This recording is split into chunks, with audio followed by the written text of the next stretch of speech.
All right. Hey, folks. So today we're looking at part 4, which is going to be focusing on essentially the rest of it, which is the repetition effort method.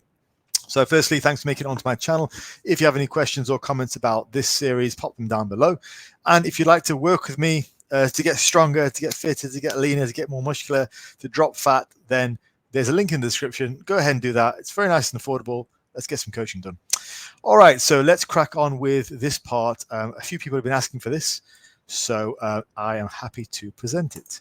Now, this repetition method is essentially the under-discussed and underappreciated rest of it. All right, like repetition work, it's when you think of conjugate, you basically think maximum effort, you think dynamic effort, but repetition work is essentially 60 to 80% of the routine. Like it is all the rest of it. Most of your training session will be composed of this stuff. If you have an hour to train, you might take 20 minutes on either maximal effort work, dynamic effort work, and then a remaining 40 minutes on repetition effort stuff, whether that's warming up or the main part of the session or whatever. So this is the majority of the day. It's not discussed very much because the dynamic effort and the maximal effort methods are more sort of unusual, I think. This is really just essentially bodybuilder-esque work, but directed for a specific purpose to fix weaknesses and also to support muscle mass and also to stay safe as well. So it's all very important and it's worth exploring in terms of how it should be done. So major considerations are volume load. How much volume should we do across the week? Intensity of that volume, that's important as well, and those two have a very sort of intimate relationship.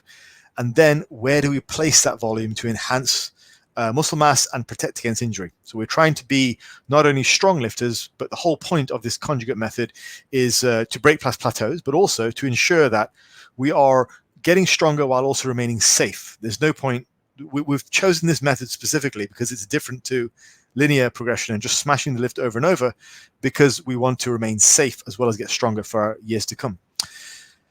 So in terms of the split, as I say, maximal effort is anywhere between 10 to 20%, same with dynamic effort. And I've given some guidelines there of 10 to 20% because it really depends on the kind of split you're using. So whether you're using a 2-day split, 3-day split, or 4-day split. And repetition effort therefore falls to between 60 to 80%. But this is still the bulk of your training, no matter what you're doing. And that needs to be acknowledged because you can't be lazy with this stuff. Like the maximal effort, if you're taking half an hour, 45 minutes to work up to a 1 rep max, you're doing it wrong. If you're taking, half an hour to do your dynamic effort work, you're doing it wrong. You should be in and out the door for that in 10, 15 minutes tops. All right. So let's go straight into it now and look at bench press assistance variations. This is what I typically do. Like with my maximal effort method video, I generally have a list of rotating pressing variations that I use. And all I do is I record my set and rep PRs for each variation. And I just do what I feel like on the day. It's really quite simple. People think, weak point training is quite chaotic, but it's not really. It's actually dead simple. What I've listed here is 11 variations. And guys, this took me 2 minutes to write up. So I've got close grip bench, I've got close grip incline bench, I've got close grip bench with a slingshot, seated press, standing press, delt press, a 1, 2, 3, 4 board press, floor press, and any kind of banded press. That's 11 variations. Yeah. You don't have to restrict yourself to those. You can pick any variation you like, whatever variation suits you. Okay. But those are some pretty good ones. So that alone is just 11 variations. Every time you do one of those exercises, write down your set and rep PR, okay, and try and beat it next time. That's it. It's really that simple. You shouldn't have to have a set routine where you're including all 11 of those. All you want to try and do is have places in your routine where you're going to do a press accessory exercise, where you're going to do a squat accessory exercise, and then just pick a variation and go for it. So on bench press day, you may well do, say, 2 additional press variations or 1 additional press variations. Great. So it's Monday. We're doing a bench press max and we're doing a press variation. What are we doing, John? I don't know. Pick one from the list. It's that easy. Yeah. And just try and beat what you've got over time. So it takes the confusion out of it. Just try and beat what you did last time. There doesn't have to be an order, whatever you feel like doing. Just pick something which you've not done for a while. Quite simple, really. And the same with the squat and deadlift variations. So after you've done your squat and deadlift work, because as you know, they're both trained together. With dynamic effort, they're trained together. With maximal effort, they're trained together. Afterwards, just do 2 or 3 squat and deadlift assistance variations, remembering what you did the previous time, and just go nuts. I've listed here just 9 variations that I thought of off the top of my head in 2 minutes. Belt squat, leg press, good mornings, both wide and narrow, Romanian deadlifts, both sumo style and normal, and hyperextensions and glute ham raises and reverse hypers. Just 9 simple variations, which took me hardly any time to think up of, just things that I do on a regular basis. There are loads more different variations. You can put a hip thrust in this to glute bridge, like a bunch of other stuff. Whatever you have access to, you can feel free to use it if you feel it's going to benefit you. If it's something where you're lifting crazy amounts of weight on, well, it's probably not that useful. You want to pick something which is a hard variation. I literally had this conversation with a client today, and he's particularly weak on the close group incline. So naturally, he has an aversion to it. But really, that's the exercise you should be doing. You should be doing the things that you're weak at, because that's the whole point. 1, it means you're able to do more volume because those exercises, you're not very good at them. And 2, they target the weak areas, which is what you want. So we're after just a constant sort of variety. Now, the variety, the key point about the variety is this: having a high degree of variety in your week, but still maintaining a structure so you know what you're improving and what you're not, means that you can actually do more work.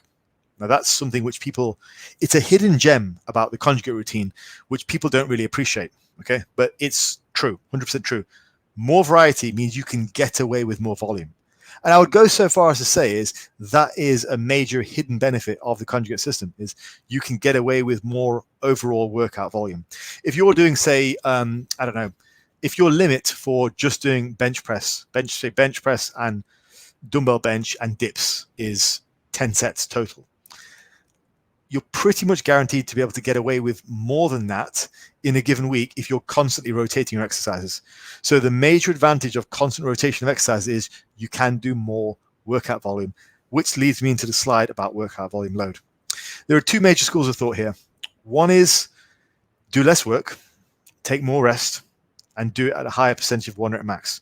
So you've got the whole 3x5, 5x5 kind of gang, okay?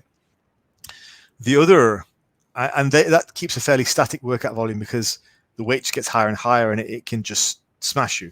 Like if you guys have ever done routines in which you've done 3x5 or 5x5 for a long period of time, like that volume smashes you after a while. The other sort of way of doing things is more work with shorter rest periods. I personally feel that building work capacity is a huge factor in your success. So I like to focus on more work with shorter rest periods. The goal is to build muscle mass at the end of the day. This stuff is building mass in the right areas. Your ME day and your DE day really build the ability to translate all of that into strength. What you should be doing here shouldn't weigh you down. It shouldn't be detracting your body. It shouldn't be slowing you down. What you do here should support your work. So I find typical bodybuilding style work, which is slightly higher in repetition, slightly lower in volume, allows you to build upon that and do more over time. I've not trained or coached one person yet who, when you restricted their rest periods, didn't adapt to it within a few weeks and then went on to do more and more and more volume and actually felt better because they were getting stronger without all the aches and pains that are associated with minimalistic routines on 3x5 or 5x5 on the same exercise multiple times a week. It's just such a poor way of doing things, so this is just so much better. Now, next thing is how much volume. Well, if you're doing it my way, which is the way that I recommend, which is more volume, shorter rest periods, I say start with whatever you can handle and then increase it as time and responsibilities permit. I'm constantly doing that with clients, fitting in more and more workload into a given hour. Like, you shouldn't really be at the gym for much longer than an hour, but you can do more workout volume within that hour. And I don't really give a damn about what the latest hypertrophy research says. There are people in the trenches who are doing this, and this, for me, this gives you much more capacity to build your ability to tolerate more volume, in my opinion. Ultimately gives better results. You're still going to be doing heavy work on your ME days and your DE days. This stuff is simply for building work capacity, for building mass. And I think there's no The only major difference in results are that you're going to get less beat up by doing the shorter rest period, higher volume type of stuff. All right, areas to target. So essentially, you want to find areas which are weak and you attack them. So in very general terms, in my experience, what I've seen across a large hack of trainees that I've coached is that in general, if your upper back is weak, that tends to lead to shoulder problems. In general, if your hamstrings are weak, that tends to lead to both hamstring injuries and weak knees. So your knees tend to get injured a lot, and hamstrings tend to tear. Weak glutes almost always translate to lower back pain, and tricep weakness almost always tends to translate to elbow pain. That's in general what I see. Now, so this is a YouTube video, and this is going out to lots of people, so I'm talking in generalities. All right. So if you disagree with me, then okay, you're entitled to your opinion, but I'm talking in very general terms. This is what I see across a broad spectrum of trainees that I've coached.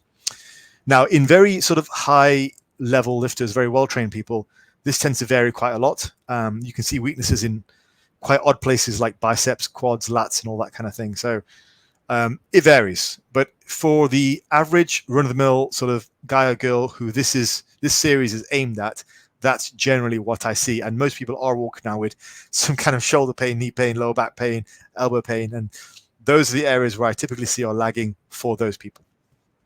So just something to bear in mind. Okay, now that is about it for the repetition work. Okay, this is going to need one more part, a final part, to tell you guys how to fit this together into a 2, 3, or 4 day variation, and potentially more than that. So I feel like this will need part 5 to kind of wrap this up. So that's what I'm going to do in the next video. Hopefully you guys found it useful. As I say, this is all the type of stuff which it's one of a number of options that I use with my clients, and they're all getting very good results. If you feel like you want to be part of the team, there's a link in the description. Get on board. My coaching is very affordable, and I can help you out directly one-to-one with this type of stuff and get you stronger so you're not wasting time. Right. I will see you guys in the next one. Have a great day. Take care.